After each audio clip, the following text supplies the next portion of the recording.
Max Verstappen once again faced difficulties with his RB20. Despite managing to secure a top 5 finish at the last moment, he had a challenging race in Baku, with heavy traffic and an unmanageable car severely affecting his performance.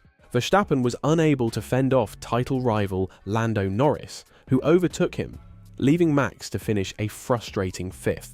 His dissatisfaction with the car was obvious afterward. The race in Baku almost proved to be a 2-year nadir for Verstappen, as he was running 7th with 2 laps remaining, and on course for his lowest finish since the 2022 Singapore GP.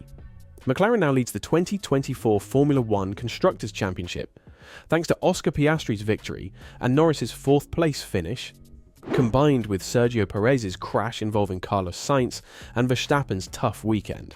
Max was beaten by Perez in qualifying for the first time since Miami last year, starting 6th on the grid while Perez lined up 4th.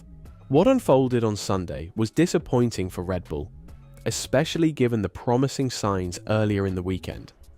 Even more concerning is that Verstappen hasn't faced this level of struggle before. The reigning 3-time world champion now holds a slim 59-point lead over Norris in the Drivers' Championship, having not won a race since the Spanish Grand Prix in June. In the 3 months that followed, McLaren has steadily closed the gap, overtaking Red Bull in the team standings after Piastri's win in Baku. Max has referred to the RB20 as a monster, and after the Italian Grand Prix, he admitted his hopes of winning the World Championship were no longer realistic. Verstappen's view hasn't changed in the last 2 weeks. On a losing streak that now spans 7 races, Verstappen finished 5th, trailing Norris, who had been knocked out in Q1 due to what he described as an unfair yellow flag that forced him to slow down. Verstappen's 5th place result could have been as low as 7th if Perez and Sainz hadn't collided spectacularly in the race's final moments. His car appeared unstable throughout the race in Baku, and despite a floor upgrade over the weekend, changes made by Red Bull on Saturday made it really difficult to drive. Max struggled with a lack of grip, noting that the front tyres didn't respond well during the first stint, and he encountered braking issues in the second. If you look at my race, everything just was the worst case scenario. My general balance of course that I had, then being stuck behind Alex and Lando. The car was jumping around a lot, the wheels were coming off the ground in the low speed corners. So, when you don't have contact patch with the tarmac, it's very difficult. I had to box, and then it was just a bit unfortunate I got stuck behind Alex and Lando. I was in that fight, George passed me, and then we actually had good pace, the two of us. We were catching the leaders, but then, as soon as I got close to George again, within that window where you have the dirty air, because of the jumping that I'm dealing with, I'm sliding already quite a bit. And then when I get close to him, I'm sliding even more. And that just tipped it over the edge, where it becomes quite uncontrollable towards the end of the race, which was very difficult again. It's unclear whether Red Bull can turn things around for the Singapore Grand Prix, which presents similar challenges to Baku, or if they will bring a game-changing upgrade to Austin. In the meantime, Red Bull is working tirelessly to understand why Verstappen was so far off Perez's pace while preparing new parts for Singapore. Despite the tough weekend for both the reigning constructors and drivers' champions, the small silver lining is that Norris only gained 3 points on Verstappen. Given Red Bull's struggles in Monza and now Azerbaijan, this is a minor relief. However, the 20-point lead McLaren holds going into Singapore remains a significant concern, and things could worsen in the next race. After a dominant start to the 2024 season, with Verstappen winning 5 of the first 6 races, Red Bull is now battling an aerodynamic issue that has upset the balance and predictability of their car. Red Bull advisor Helmut admitted that the team had made a misstep in the car's development, something that has become more evident as the season progressed. Marko even borrowed from Toto Wolff's playbook, describing Red Bull's RB20 as a diver. We know we took a wrong turn somewhere. We are working hard to come back. At the beginning of the year, we grabbed 3 1-2s with a car many people thought was going to be the next series winner. Then we discovered that the car was a bit of a diver, in the words of Toto Wolff. Verstappen has repeatedly voiced concerns about the car's handling, especially after struggling in qualifying to extract its full potential. Team principal Christian Horner referred to the Azerbaijan weekend as frustrating, but found some positives. Ultimately, the race was tough for Red Bull Racing.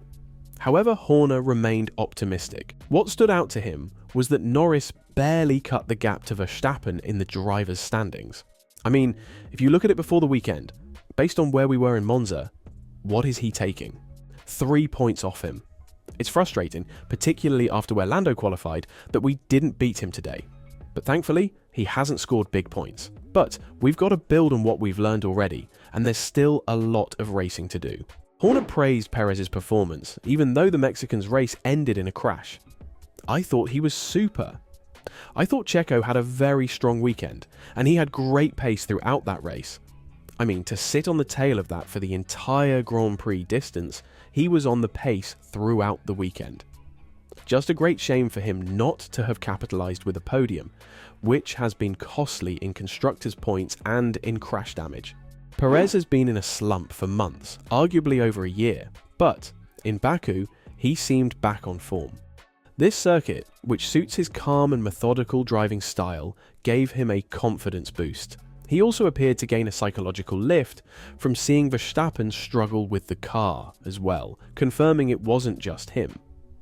For the first time in over a year, Perez out-qualified Verstappen, and during the race, he was clearly the stronger Red Bull driver.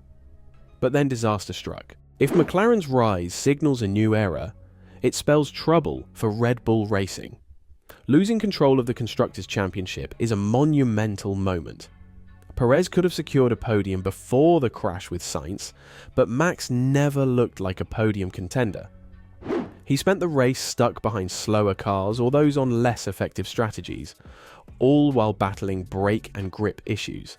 With 7 races remaining, Red Bull seems no closer to regaining the form that put Verstappen in race-winning positions earlier in the season. This is the first time in over a decade that McLaren has led the Constructors' Championship, a milestone they last reached at the start of the 2014 season. Back then, it was a peculiar achievement, as their car wasn't performing well at the beginning of the year, and their result came in a race where faster cars encountered issues.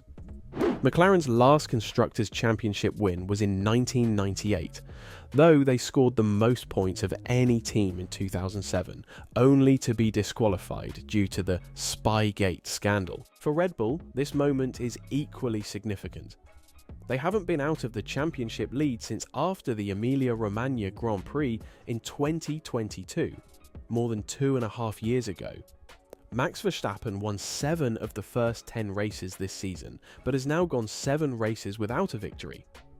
Without a significant turnaround, that streak is likely to extend to 8, as the upcoming Singapore Grand Prix is expected to be another tough challenge for Red Bull, given it doesn't suit their car's strengths.